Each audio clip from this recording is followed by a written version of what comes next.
2 Samuel chapter 6. Again David gathered together all the chosen men of Israel, 30,000. And David arose and went with all the people that were with him from Baale of Judah, to bring up from thence the ark of God, whose name is called by the name of the Lord of hosts, that dwelleth between the cherubims. And they set the ark of God upon a new cart, and brought it out of the house of Abinadab that was in Gibeah.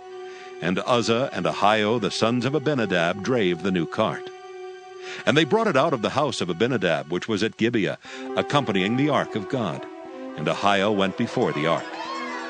And David and all the house of Israel played before the Lord on all manner of instruments made of fir wood, even on harps, and on psalteries, and on timbrels, and on cornets, and on cymbals. And when they came to Nachon's threshing floor, Uzzah put forth his hand to the ark of God, and took hold of it, for the oxen shook it. And the anger of the Lord was kindled against Uzzah, and God smote him there for his error, and there he died by the ark of God. And David was displeased, because the Lord had made a breach upon Uzzah. And he called the name of the place Perez Uzzah to this day. And David was afraid of the Lord that day, and said, How shall the ark of the Lord come to me? So David would not remove the ark of the Lord unto him into the city of David, but David carried it aside into the house of Obed-Edom the Gittite. And the ark of the Lord continued in the house of Obed-Edom the Gittite 3 months. And the Lord blessed Obed-Edom and all his household. And it was told King David, saying, The Lord hath blessed the house of Obed-Edom, and all that pertaineth unto him, because of the ark of God. So David went and brought up the ark of God from the house of Obed-Edom into the city of David with gladness. And it was so that when they that bare the ark of the Lord had gone 6 paces, he sacrificed oxen and fatlings. And David danced before the Lord with all his might, and David was girded with a linen ephod. So David and all the house of Israel brought up the ark of the Lord with shouting, and with the sound of the trumpet. And as the ark of the Lord came into the city of David, Michal, Saul's daughter, looked through a window, and saw King David leaping and dancing before the Lord. And she despised him in her heart. And they brought in the ark of the Lord, and set it in his place, in the midst of the tabernacle that David had pitched for it.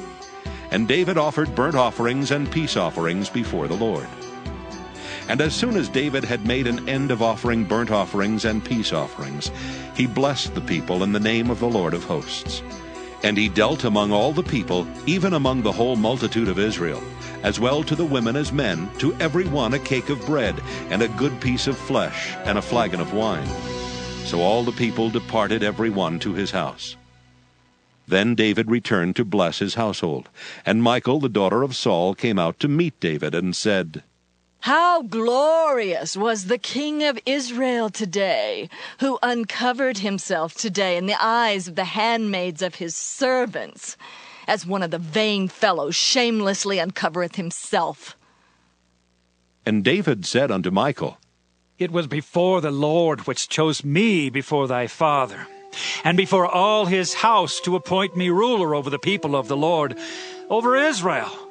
Therefore will I play before the Lord, and I will yet be more vile than thus, and will be base in mine own sight. And of the maidservants which thou hast spoken of them shall I be had in honor.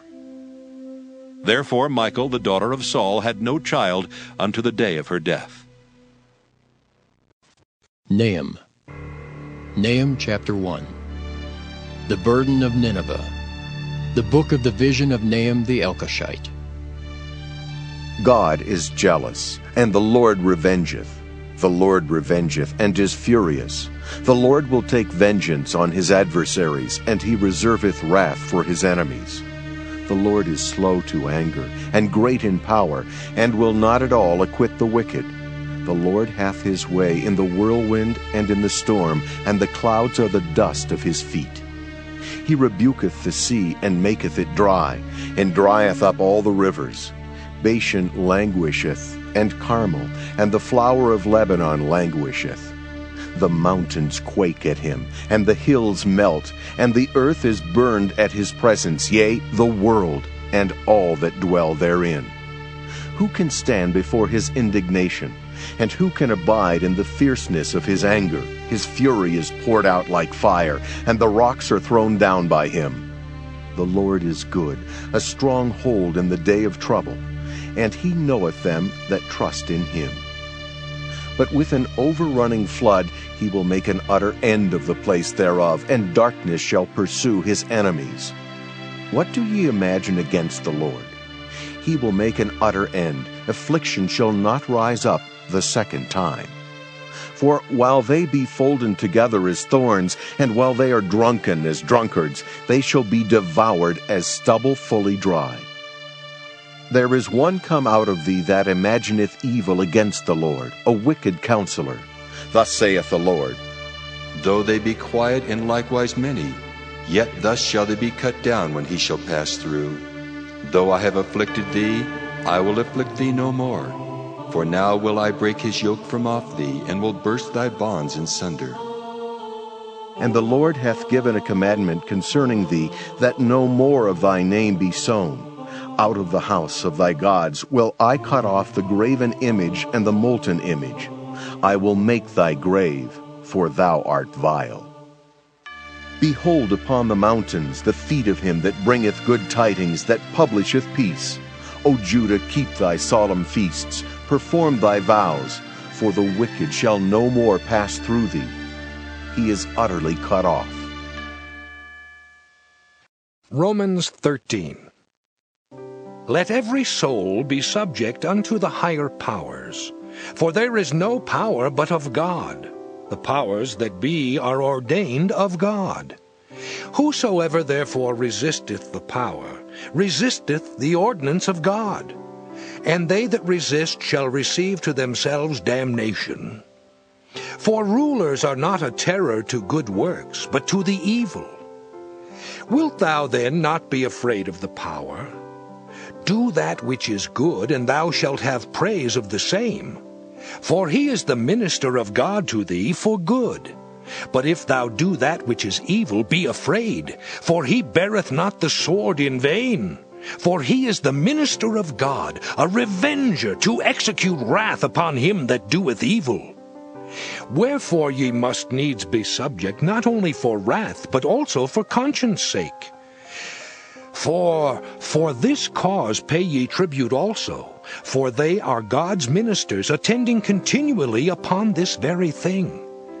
Render therefore to all their dues, tribute to whom tribute is due, custom to whom custom, fear to whom fear, honor to whom honor. Owe no man anything, but to love one another. For he that loveth another hath fulfilled the law. For this, Thou shalt not commit adultery. Thou shalt not kill. Thou shalt not steal. Thou shalt not bear false witness. Thou shalt not covet. and if there be any other commandment, it is briefly comprehended in this saying, namely, Thou shalt love thy neighbor as thyself. Love worketh no ill to his neighbor. Therefore love is the fulfilling of the law. And that, knowing the time, that now it is high time to awake out of sleep. For now is our salvation nearer than when we believed. The night is far spent, the day is at hand. Let us therefore cast off the works of darkness, and let us put on the armor of light. Let us walk honestly as in the day, not in rioting and drunkenness, not in chambering and wantonness, not in strife and envying. But put ye on the Lord Jesus Christ, and make not provision for the flesh to fulfill the lusts thereof.